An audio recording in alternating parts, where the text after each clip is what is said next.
মাত্র ৫০টা কোয়েল পালন করে ঠিক ১ মাসের ব্যবধানে আসলে কত টাকা লাভ করা সম্ভব? মানে এটা এমন একটা বাস্তবমুখী জিজ্ঞাসা যার উত্তর অনেক নতুন উদ্যোক্তাই খুঁজছেন।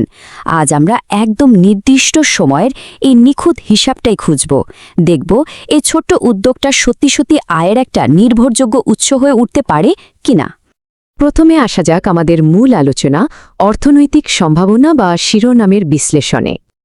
এখন এই অর্থনৈতিক সম্ভাবনা বা ইকোনমিক প্রসপেক্টস বলতে আমরা আসলে কি বোঝাচ্ছি? সহজ কথায় বলতে গেলে একটা ছোট খামারে টাকা আর সময় বিনিয়োগ করার পর দিন শেষে পকেটে ঠিক কত টাকা মুনাফা হিসেবে আসবে তার একটা রিয়েলিস্টিক পিকচার বা বাস্তব চিত্র। এখানে আবেগ বা শখের কোনো জায়গা নেই, কথা বলবে একদম সলিড অঙ্ক। কোয়েলের খাবার, খাঁচা বা ওষুধের খরচ এসব বাদ দেওয়ার পর আসলেই কি লাভজনক কিছু থাকে? এই নিখুঁত হিসাবটাই কিন্তু যে কোনো উদ্যোগের ভবিষ্যৎ ঠিক করে দেয়।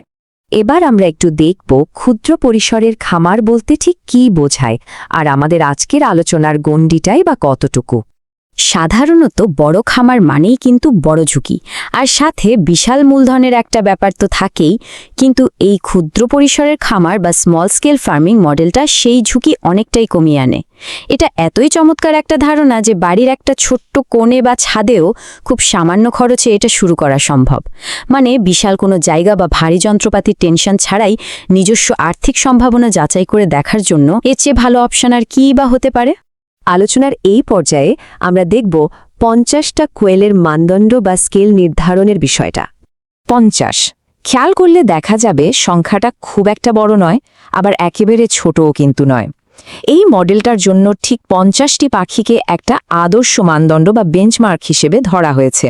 এর পেছনের বড় কারণটা হলো খুব কম খরচে এই পরিমাণ পাখি দিয়ে একটা উদ্যোগ শুরু করে দেওয়া যায়। যে কোনো নতুন উদ্যোক্তার জন্য এটা একটা দারুণ প্রাথমিক ধাপ, বা বলা যায় একটা ট্রায়াল রান হিসেবে চমৎকার কাজ করে। আসলে ঠিক ৫০টা পাখির একটা খামার কিন্তু খুবই সহজে নিয়ন্ত্রণ করা যায়। এত অল্প সংখ্যক পাখির যত্ন নেওয়া, ঠিকমতো খাবার দেয়া, আর কোনো রোগবালাই হচ্ছে কিনা সেদিকে নজর রাখা যে কোনো মানুষের পক্ষে খুব ইজিলি সম্ভব। তাছাড়া কোয়েল পাখি এমনিতেই বেশ শক্তপোক্ত সমানের হয়, তাই এদের মৃত্যুহারও অনেক কম থাকে।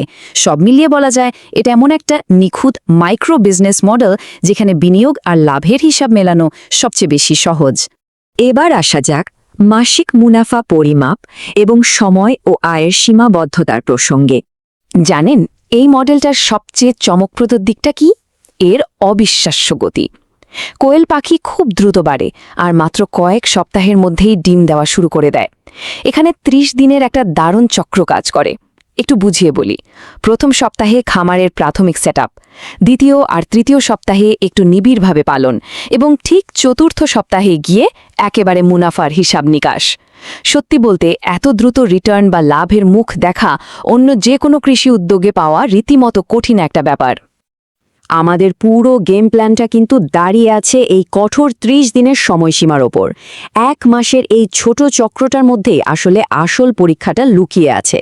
এই অল্প সময়ে ঠিক কতগুলো ডিম পাওয়া গেল, আর সেগুলো বিক্রি করে বিনিয়োগের টাকা কতটা দ্রুত লাভের মুখ দেখতে পারল, ঠিক এর উপরই নির্ভর করছে এই ক্ষুদ্র উদ্যোগটার দীর্ঘমেয়াদী ভবিষ্যৎ। তো সব কিছু যদি আমরা একসাথে মেলাই তাহলে মূলত ৪টে মূল ভিত্তি দেখতে পাই। প্রথমত ক্ষুদ্র পরিসরের খামার মডেল, দ্বিতীয়ত ঠিক ৫০টি কোয়েলের একটা নির্দিষ্ট মানদণ্ড, তৃতীয়ত মাত্র ১ মাসের সময়সীমা, আর সব শেষে আমাদের মূল লক্ষ্য আর্থিক মুনাফা। এই ৪টা জিনিসের নিখুঁত একটা সংমিশ্রণেই তৈরি হয় সফলতার একটা একদম বাস্তবসম্মত ব্লুপ্রিন্ট, যা যে কাউকে নতুন কিছু করার স্বপ্ন দেখাতে পারে।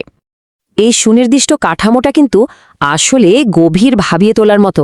একটা ছোট জায়গা, মাত্র ৫০টা পাখি, আর ১ মাসের অপেক্ষা। এই ছোট্ট বিনিয়োগটা কি সত্যি সত্যি আমাদের প্রথাগত আয়ের ধরনকে বদলে দেওয়ার ক্ষমতার আছে?